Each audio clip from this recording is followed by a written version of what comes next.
Mi nombre es Esteban Krikorian y bueno, doy gracias por este momento que me han dado para poder compartir acerca de Dios. Así que buenos días. Buenos días. Dios me bendiga.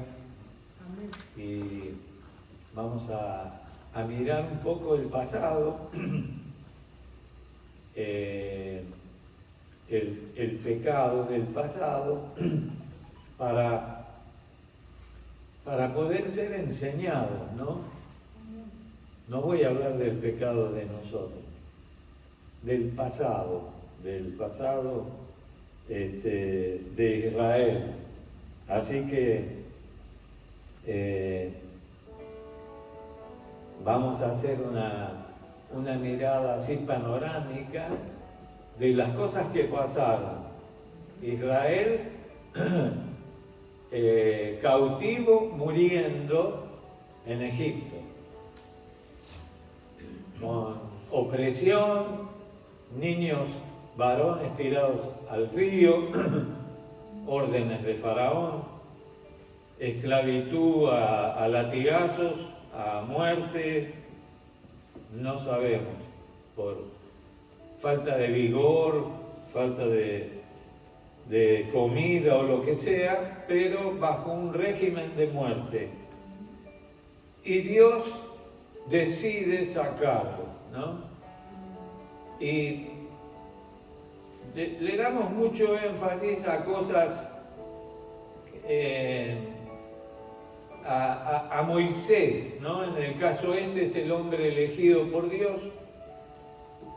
Y muchas veces nuestra atención se pone en él, en la vara, en la autoridad, en la zarza, que son todas cositas, ingredientes secundarios, ¿no? Pero en realidad el que provocó la salida es el animal que se llama cordero. Gracias al cordero, a la vida del cordero, dada, entregada en sacrificio, ellos pudieron salvarse. Pudieron salir, ¿no? Israel salió. Cruzaron el mar y simbólicamente pasaron por un bautismo, dicen. Pero desde ese momento en que quedaron a salvo del ejército de Faraón, el último intento de Faraón por endurecer su corazón, se constituyen nación. Dios tenía un propósito. Dios tenía un propósito. Nosotros vemos los propósitos de Dios en pedacitos, en versículos, en pasajes, pero la Biblia toda está unida y en especial esta parte que habla de la historia de Israel, ¿no es cierto? Está todo relacionado. El propósito de sacarlo tiene que ver con Apocalipsis, ir al final de la historia. El propósito de Dios. Dios quería una nación, quería establecer una nación en un lugar, darles una tierra, para que sea como las demás naciones de la tierra. Entonces, ese era el propósito de Dios. ¿Y qué más? Dios quería un pueblo fiel, un pueblo obediente. Dios quería traer el Mesías. El pensamiento de Dios iba a que el Mesías iba a ser un descendiente de David, como lo fue José, aunque no fue el padre en el sentido, ¿no? En el sentido específico. Pero él lo crió a Jesús, al Mesías de Israel.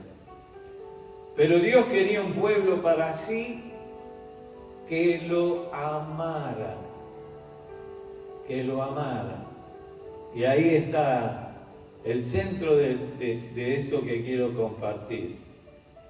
Israel, el Mesías y los propósitos de Dios continuando. El propósito se podía frustrar vez tras vez. ¿Por qué? Por los apetitos personales. Habiendo hecho Dios lo que hizo, ahora el problema de ellos era: no tenemos agua, no tenemos carne. ¿Nos trajiste a morir acá, a este desierto? Claro, mejor era morirse bajo el látigo de los capataces, ¿no? Pusieron su atención en sí mismos. Pusieron su atención en sí mismos, se miraron sus necesidades, no les importó Dios, no les importó Dios, no miraron a Dios, el interés de Dios, el porqué de Dios, el amor de Dios, la preocupación de Dios, todo lo que Dios hizo. No hay en la Biblia un grupo de milagros sobrenaturales como en esta historia, no hay. No hay. Pero su problema era el agua, la comida o qué sé yo, bueno. Y vez tras vez tenía que Moisés corregirlo, ¿no? Vamos a mirar Éxodo 19. 2 versículos.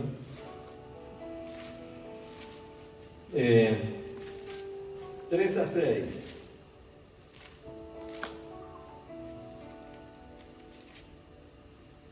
Dios lo llamó al monte.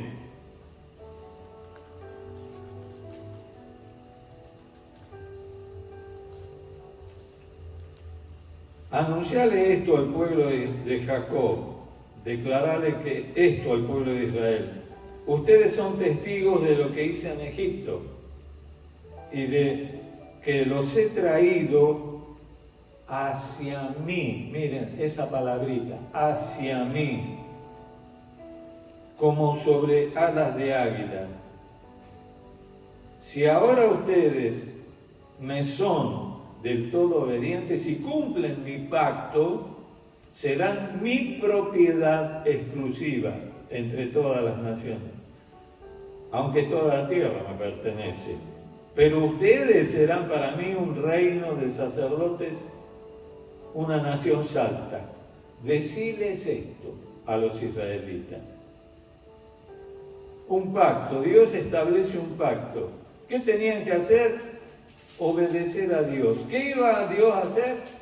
Los iba a hacer una nación santa y les iba a dar un montón de cosas, todo lo necesario.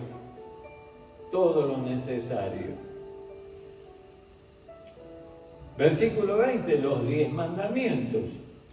No te hagas ningún ídolo ni nada que guarde semejanza con lo que hay arriba y abajo y adentro y afuera, nada. 24,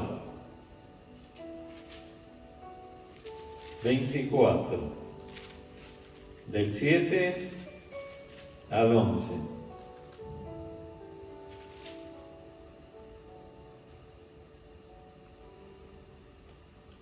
Haremos todo lo que el Señor ha dicho y le obedeceremos, dijeron ellos. Moisés tomó la sangre, roció al pueblo y dijo: esta es la sangre del pacto que con base en estas palabras el Señor ha hecho con ustedes.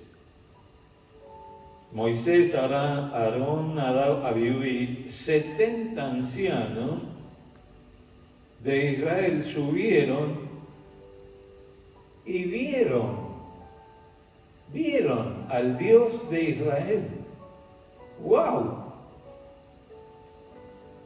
Lo vieron, 70 ancianos con ellos. Bajo sus pies había una especie de pavimento tan claro como el zafiro, como el cielo.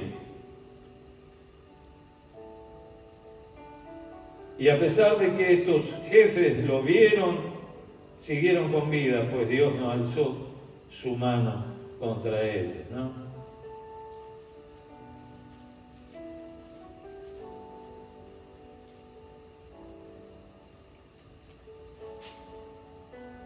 ¿Qué pasa después?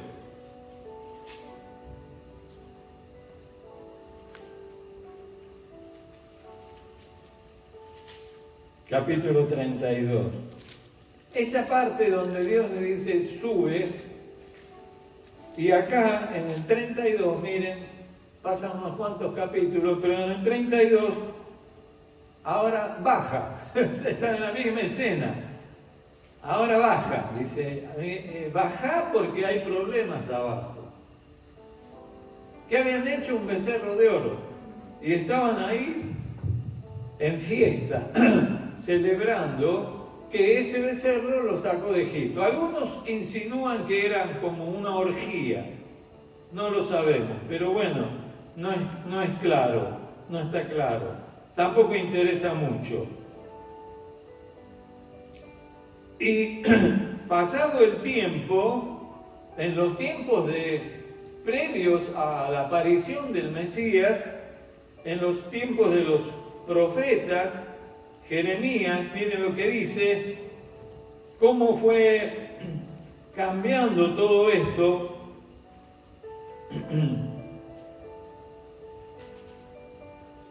Jeremías capítulo 7,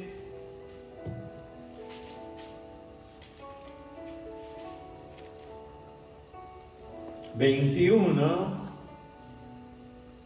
así dice el Señor Todopoderoso, el Dios de Israel: junten sus holocaustos con sus sacrificios y cómanse la carne. Enojado Dios, airado.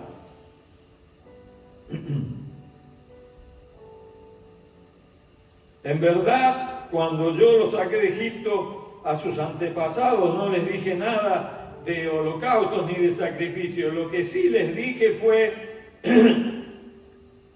que me me obedezcan.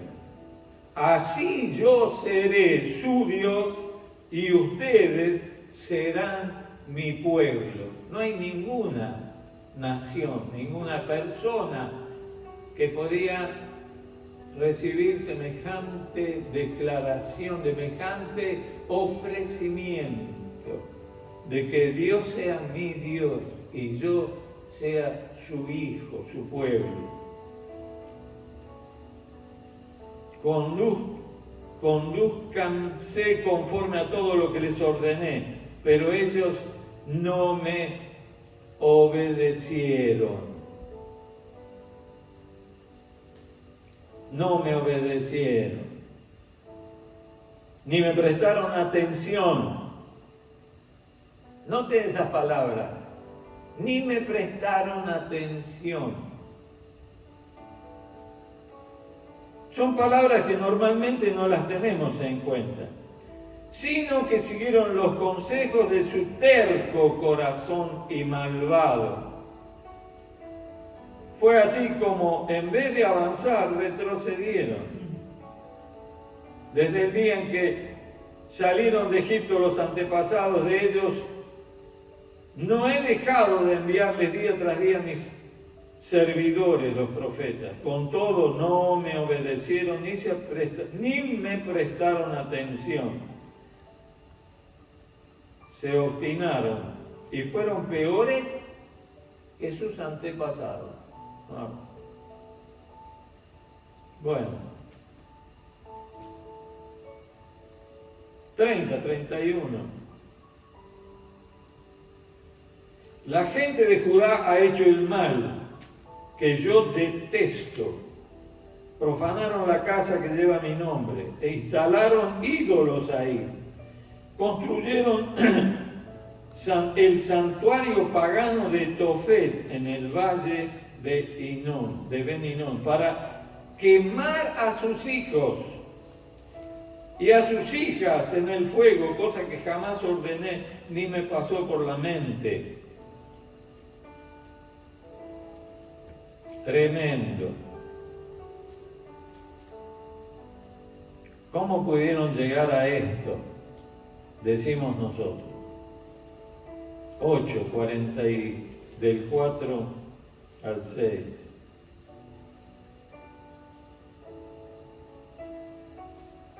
Pero tú adviérteles que así dice el Señor: cuando los hombres caen, ¿no se levantan acaso? Cuando uno se desvía, ¿no vuelve al camino?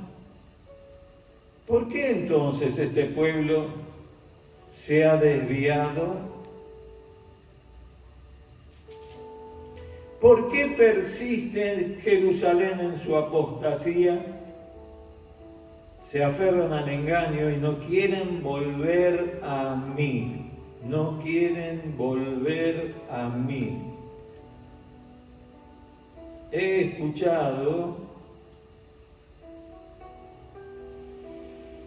con suma atención para ver si alguien habla con rectitud, pero nadie se arrepiente de su maldad. Nadie reconoce el mal que ha hecho. Todos siguen su loca carrera, etcétera, etcétera. Un cuadro tremendo. Isaías 9.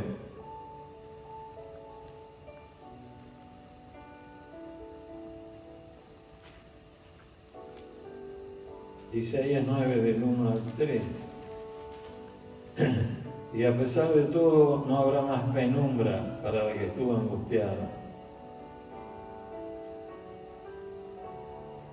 No, perdón, el 9 de 1 a 3 es de Jeremías, pero dejémoslo ahí. En Isaías, en Romanos, Pablo toma un pasaje de Romanos, ahora en el Nuevo Testamento. Y Pablo toma una palabra de Isaías y dice, cuando está hablando de Israel, capítulo entre el 10 y el 11, por ahí está explicando que Israel será salvo. Y él dice, cita estas palabras de Dios, dice, todo el día extendí mis manos a un pueblo rebelde y contradictor. Y me pegó la figura, no la palabra sola, la palabra y la figura.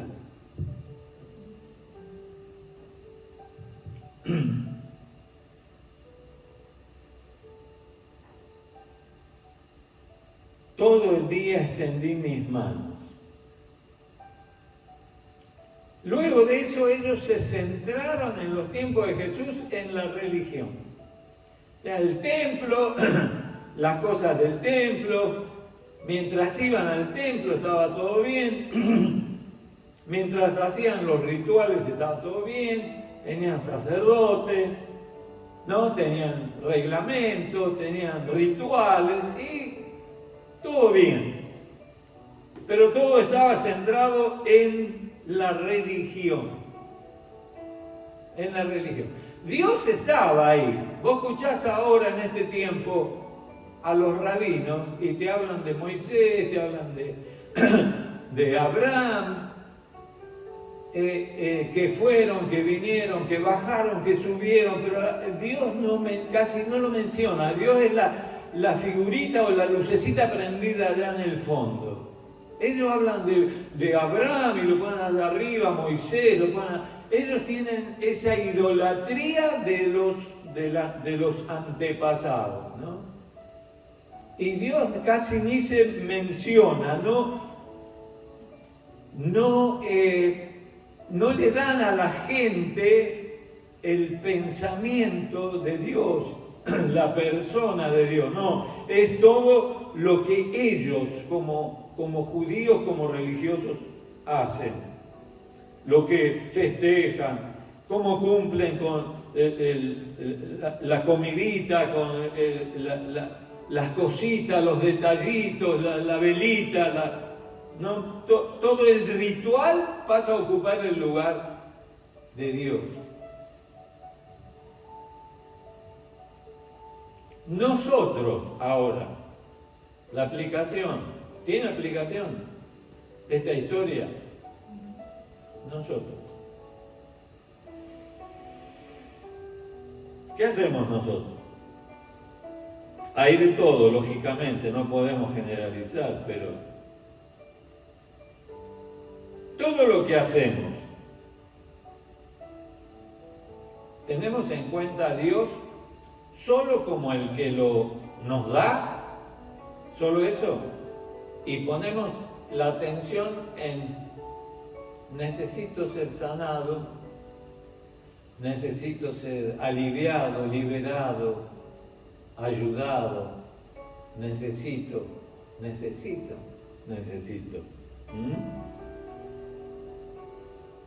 Aun cuando adoramos, sabemos que la adoración provoca liberación.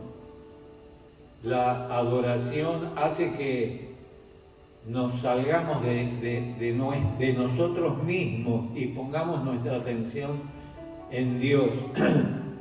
Y también sabemos que en la adoración Él viene, se mueve, puede haber profecía, hablar en lenguas, un ambiente espiritual, podemos ser sanados en ese momento. Siempre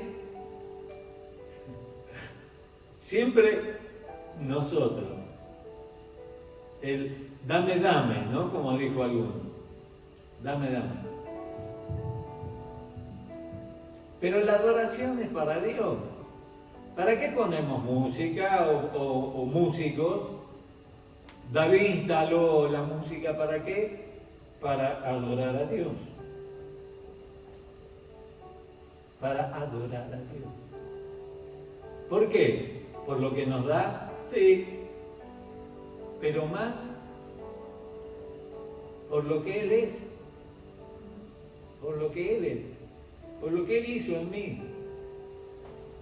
Pero por lo que Él es. Eso que Él hizo en mí me muestra quién es, lo que Él es, cómo es su corazón, cómo es su persona. Porque Dios es una persona, es un ser. No tiene dedos. El Padre no tiene dedos, aparentemente es, como dicen, metamorfosis no. Tiene un nombre, el hecho de adjudicarle a Dios brazos, manos, pero Dios siente porque es una persona. Si Él nos hizo como Él, es porque Él es como nosotros. No es una cosa, no es un ser que está sentado en un trono ahí con el dedo así para arriba como el Imperio Romano. No. Tiene corazón, Él ve, Él siente, Él sufre. Él vio la aflicción, oyó el clamor y lo llamó a Moisés y dijo, anda, te mando yo. Yo he descendido para ayudarlos, yo he oído y he descendido, pero Dios no se mete, usa personas. Dios usa personas. Nosotros decimos, que Dios me haga justicia, sí. Dios te va a hacer justicia a través de los jueces. No va a venir Él a hacerte justicia. A través de los jueces. Por eso es que Dios puso gobierno humano. Los hombres pusieron gobierno humano. Dios respalda al gobierno humano. Dios critica al gobierno humano. Él se mueve a través de los jueces para que cuando el juez te favorece, porque era lo que correspondía, Dios se está vengando del que te hizo el mal. Que Dios sea mi vengador, claro, sí, va a venir Dios a matarlo a tu vecino porque te hizo mal a vos, no. La autoridad va a agarrar a tu vecino y si tiene que ir preso, va preso, y si tiene que pagar los daños, ¿se entiende? Entonces Dios me está vengando a través de los jueces. Oramos. Tengo que orar, no oré esta semana, ¿no? A veces no oré este mes. Hasta puede ser que alguno diga, no, este año no oré, no hice una oración. orar. ¿Y qué hacemos? Sí, Dios dijo, pidan que van a recibir. El Padre Nuestro contiene pedido. Pero a veces nos olvidamos que el orar tiene que ver con el reino. No orar por solamente traer mi lista de supermercado y ponerla acá, decir Dios, dame, necesito esto, necesito lo otro, mis hijos, mi esposa, mi mamá. Necesito esto, necesito lo otro, hace esto, hace lo otro. Algunos llaman a la radio y dicen, ¿tenés un programa de radio? Mirá, conocer mucho a los cristianos. Oro por mi tío que está nervioso. ¿No? ¿Qué? Dios le va a tirar 250 gramos de desnerviol para que él no esté nervioso. O sea, Dios es, no sé qué idea de Dios tiene. Como que Dios va a invadirlo al tío y le va a dar paz porque él pidió oración porque está el tío nervioso. Como niños a veces actuamos, ¿no? Pero ¿qué es orar? Siempre buscamos nuestro beneficio. Siempre queremos de Dios lo que Dios tiene, lo que Dios nos quiere dar. Cuando orar también tiene que ver con tener una intimidad con Dios. Que a veces no necesitamos decir. Hay un versículo que dice, yo sé que lo que ustedes necesitan. Antes que lo pidan, yo lo sé. A veces orar es adorarlo, solamente, ¿no? Hace muchos años, ¿te acordás, Carlos, que había compartido era un cassette, en esa época era un cassette, acerca de estar con Dios? Necesitamos ese tiempo, ¿ves? Ahí está, necesitamos ese tiempo. Dios también. ¿Nunca pensaste que Dios necesita que vos vengas y le digas, acá estoy, están todos durmiendo, estamos nosotros dos solos, quiero pasar este tiempo con vos? Y te sentás ahí, en una silla, en el sillón, o donde sea. Háblame. Quiero decirte que estoy muy agradecido porque me salvaste. No puedo entender cómo me salvaste. Pero cuando pienso cada día que me salvaste, siento adentro que las palabras no me alcanzan, como dice la canción. Lo único que quiero decirte es que te amo.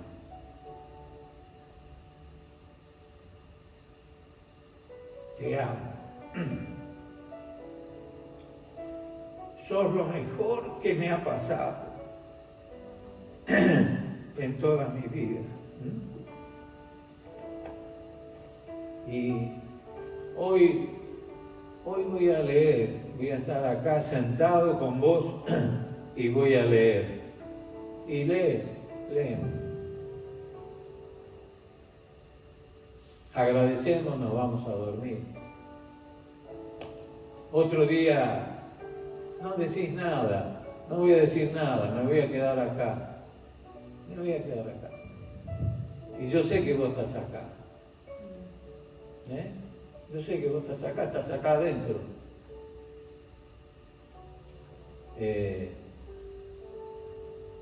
Quiero meditar, dame para que medite, hablame a través de la meditación, de las cosas que yo leí todos estos años. de la Biblia, que yo conozco todos los pasajes y todos los versículos que yo entiendo.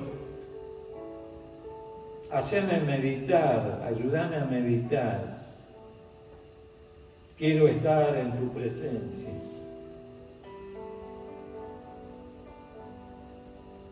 Nosotros necesitamos eso, pero Dios también. Esa es la parte de Dios que no vemos nosotros. Nosotros siempre... Dios es un Padre. Y hay veces que yo estoy ahí en la cocina y sobre todo cuando estoy leyendo la Biblia, viene Fabricio y me agarra y me abraza y me pone la cara acá.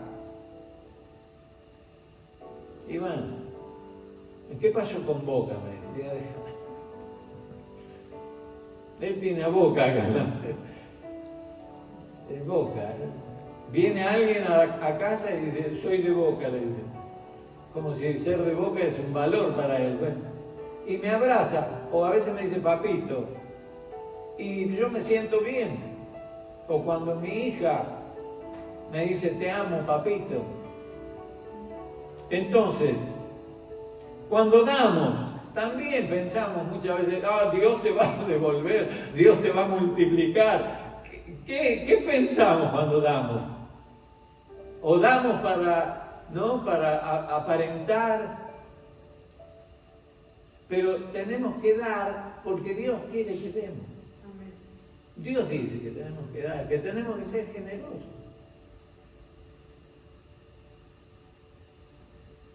Cuando leemos, ¿qué buscamos siempre? Las promesas de Dios. Está bien, lógico, Dios lo dice. Miren mis promesas, crean en mis promesas. Él nos impulsa a todo eso.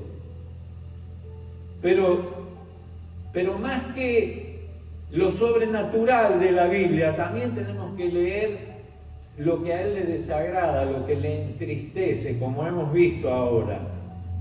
Y decir, Señor, líbrame de ser así. Porque yo me convertí cuando era nuevo, un día le dije a Milton Pope, viajamos juntos de Córdoba para acá con él.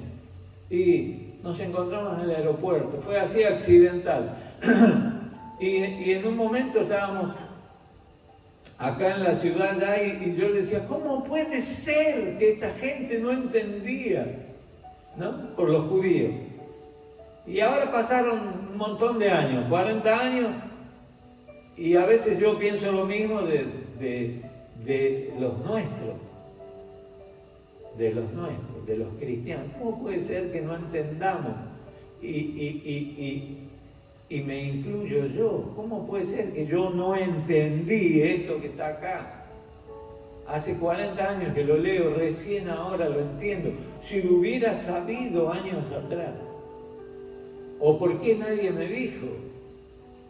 A veces yo quiero decirle a la gente cosas, pero me encuentro con que la gente no quiere que alguien les diga. No quieren que alguien les diga. Me sorprendió un pastor un pastor joven en Costa Rica. Le dije, estoy escribiendo algunas cosas. ¿Sí? ¿Qué? Me dice. Digo, estoy escribiendo acerca de cosas que no están bien comprendidas y están mal enseñadas. Por ejemplo, me dice, la mayoría de la gente no sabe qué quedó nulo del Antiguo Testamento o que no, o si todo, o si algo. Y entonces me mira y me dice, yo tampoco lo entiendo. Háblame un poco, me dice. Entonces le expliqué. Y me sorprendió. ¿Dónde vas a encontrar a un obrero, vamos a usar la palabra obrero, que reconozca que vos le podés decir algo o le podés enseñar? Me sorprendió. Yo he intentado hablar con algunos por algo que entendí que estaba mal y que tiene otro, y me encontré con que no interesa. Bueno, es un misterio la mente del ser humano. Conocí a un hermano ya grande, y de grande, ¿sabes qué hizo? Él tenía en la mente que había que clamar a Dios. Claro, porque hay versículos donde dice, clama a mí. ¿Sabes qué hizo? Adentro de la pieza construyó una piecita. Adentro de su habitación, donde dormía con su esposa, hizo una piecita, como el espacio de un baño, chiquitito. ¿Para qué? Porque ahí voy a clamar. Y claro, vos escuchás cosas así, vos decís, este no entendió nada, hace 50 años que es cristiano y no ha entendido nada. Él cree que Dios está tan lejos que tiene que gritar para que Dios lo oiga. Cosas como esas a uno le hacen pensar. Pero ahora Dios dice, de tal manera, no es Juan el que está hablando, es Jesús el que está hablando ahora en Juan acá. De tal manera Dios nos amó que dio a su Hijo para que creamos, para que todos los que crean. Y en ese dio es como extendió su mano, ¿no? Como quien trae, me acuerdo de un papá que traía un chico a rehabilitación y lo traía así alzado. El chico no podía dar un paso, lo ponían en una pasarela y así. Estaba media hora para levantar un pie y así. Pobrecito. Pero era un amor, él se reía, el chico, siempre tenía una sonrisa. Y el padre venía con el chico como si trajera un trofeo. Tenía una sonrisa de boca a boca. Esas cosas, esos pantallazos me quedaron grabados. Yo decía, qué tremendo. En vez de venir todos sufriendo, llorando por tener un chico así, no, él era feliz, el papá, y el nene era feliz también. Y me acuerdo de eso, y pensé cuando estaba escribiendo esto, que Dios nos ha dado, ¿no? Nos ha traído a su Hijo así en brazos. Acá está, lo entrego a la muerte para que ustedes crean y puedan vivir. Y a la vez, después de dejar al Hijo ahí, nos hace así a nosotros. Extiende su mano sobre nosotros, ahora sobre la iglesia, los que van a creer o los que están creyendo en ese momento. Extendió su mano. Dios nos tocó a través de Jesús, no estuvimos nosotros, no tuvimos esa oportunidad, esa experiencia, pero Él tocaba, lo tocó al leproso, tocaba a los chicos, tocaba a los ciegos, tocaba a las personas. Me supongo que a los discípulos los abrazaba, yo lo veo así, un abracero, como decimos nosotros, era una persona abracera, no era que no te acerques que yo soy santo, como los judíos hacían. Mantenete a distancia porque me vas a contaminar. Se les había subido la pureza a la cabeza, al corazón. Eran tan puros que ya Dios se les había perdido de vista, el amor, la misericordia se les había perdido de vista. Eran estrictos en la ley. Andaban como andamos nosotros en la religión, dependiendo de versículos. ¿Esta señora tiene que ser apedreada? ¿Qué pensás? ¿Tenemos que pagar impuestos al César? ¿Qué decís? Dios dijo tal cosa, ¿vos qué decís? Está escrito tal cosa. Se manejaban con versículos y se estaban tragando el camello. No veían que ese que estaba ahí era el Hijo de Dios. Era el cumplimiento de la sombra de eso que Dios le dijo a Abraham. Agarra a tu hijo y sacrificámelo. Yo te voy a decir dónde. Dios nos tocó a través de su Hijo con amor.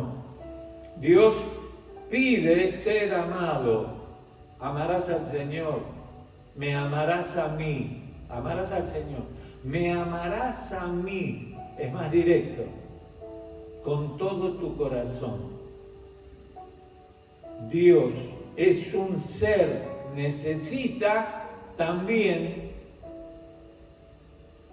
experimentar el amor de sus hijos. No es suficiente con decirlo, hay que hacer. Dios hizo, dio a su Hijo. Nos tocó a través de Jesús. ¿Será que Dios necesita todo esto? También. Es una parte que no pensamos muchas veces. ¿Cómo lo podemos tocar a Él? Con las palabras. Yo no puedo abrazar a Dios. Si Él se aparece a través de Jesús.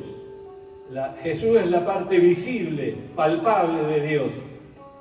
Si se apareciera ahora lo abrazaría, pero en mi oración, ¿cómo lo puedo abrazar? No puedo. Entonces puse sí con las palabras.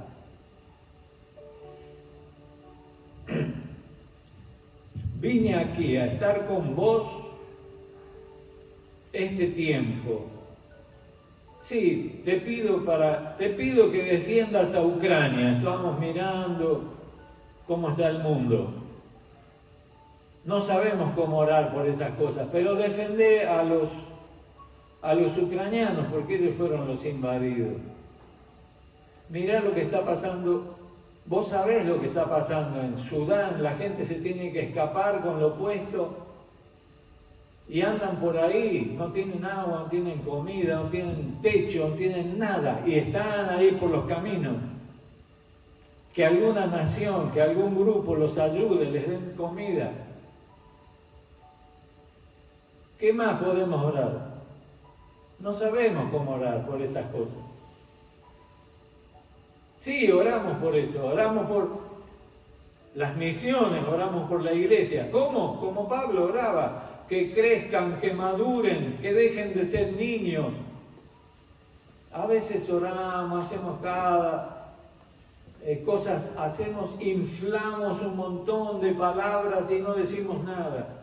Pero oremos como Pablo oraba, las cosas que Pablo oraba. Pero lo más importante,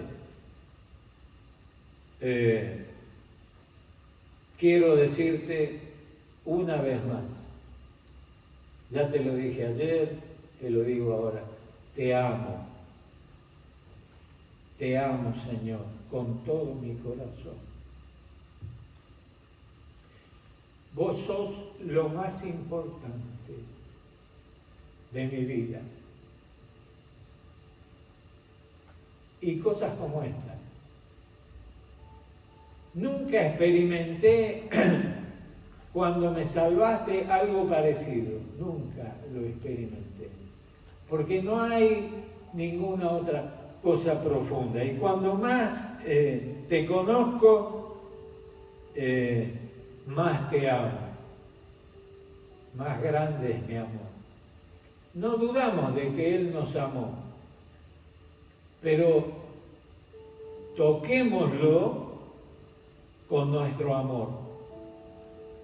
Porque no podemos expresar nuestro amor en acción. Eso es lo que quería decir. Solo decírselo, no lo podemos abrazar.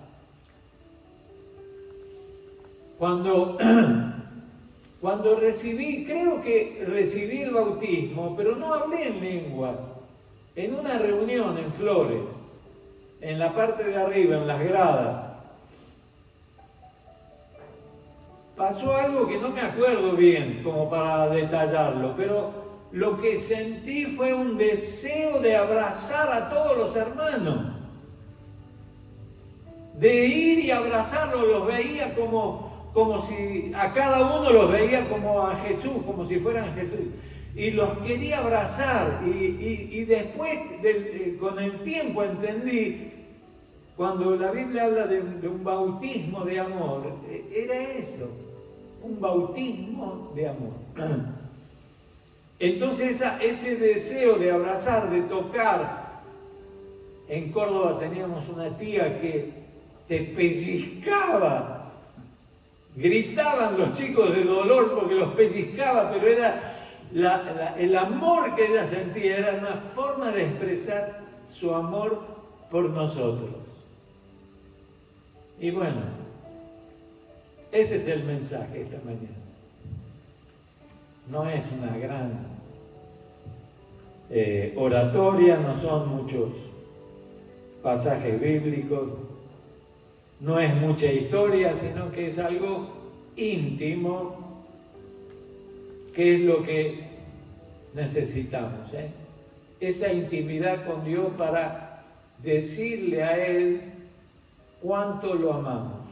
Ahí podemos usar unas cuantas palabras y unos cuantos hechos para poder tocarlo. Oramos. Señor, te doy gracias por esta mañana, por poder compartir con mis hermanos esto que está en mi corazón y creo que en el tuyo también, Señor. Oramos por la iglesia, por cada uno de los hermanos que componen la iglesia. Oramos por la iglesia local, esta iglesia que se reúne aquí, Señor. Oramos por los enfermos, por los necesitados, Señor. Te pedimos que tu mano poderosa bendiga la iglesia como tú has prometido, Señor. Y anhelamos, Señor, conocerte más y sentir realmente tu presencia en nuestra vida, en nuestras reuniones. Señor, que cada día podamos acercarnos a vos, muchas veces en momentos aún de silencio, pero que nuestro corazón pueda latir sabiendo que vos estás cercano, Señor, y vos estás recibiendo lo que tenemos para darte, Señor, que es nuestro agradecimiento y nuestro amor por vos. Decírtelo en palabras, Señor, y adorarte a ti. A veces no hacemos más que adorarte porque no podemos orar, estamos el mundo está tan envuelto en maldad, Señor, que no sabemos cómo orar. Y tú mismo a veces nos dices, adórame a mí. Te damos gracias, Señor,